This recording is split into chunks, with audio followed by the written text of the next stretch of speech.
రాజ్ కుంభమేళా తొక్కిసలాట ఘటనతో యూపీ ప్రభుత్వం అప్రమత్తమైంది. కుంభమేళా నిర్వహణలో కీలక మార్పులు చేసింది. ఫిబ్రవరి 4 వరకు ప్రయాగ్రాజ్ నగరంలోకి 4-వీలర్ వాహనాలు ప్రవేశించకుండా నిషేధించింది. ఈ ప్రాంతాన్ని మొత్తం నో వెహికల్ జోన్ గా ప్రకటించింది సర్కార్. వాహనాల ప్రవేశానికి ఎలాంటి మినహాయింపులు లేవని తేల్చి చెప్పింది ప్రభుత్వం. ఇక వీవీఐపీ పాసులను పూర్తిగా రద్దు చేస్తూ కీలక నిర్ణయం తీసుకుంది.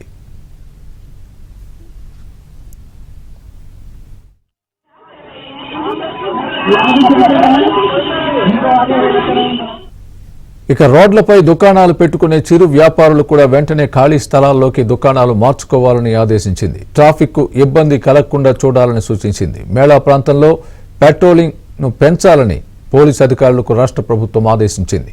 భక్తులు ఎక్కడ ఆగకుండా వారికి అందుబాటులో ఉన్న ప్రయాణ మార్గాల గురించి ఎప్పటికప్పుడు తెలియజేయాలని సూచించింది.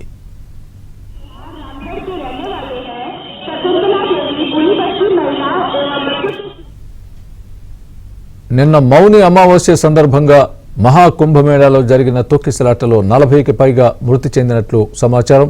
మరో 60 మందికి పైగా గాయాల పాలయ్యారు. ఈ ఘోరం జరగడానికి గల కారణాలను తెలుసుకోవాల్సిన అవసరం ఉందని రాష్ట్ర ప్రభుత్వ ప్రధాన కార్యదర్శి డీజీపీ గురువారం ఘటనాస్థలికి వెళ్లి దీనిపై లోతైన విచారణ జరుపుతారని యోగి పేర్కొన్నారు.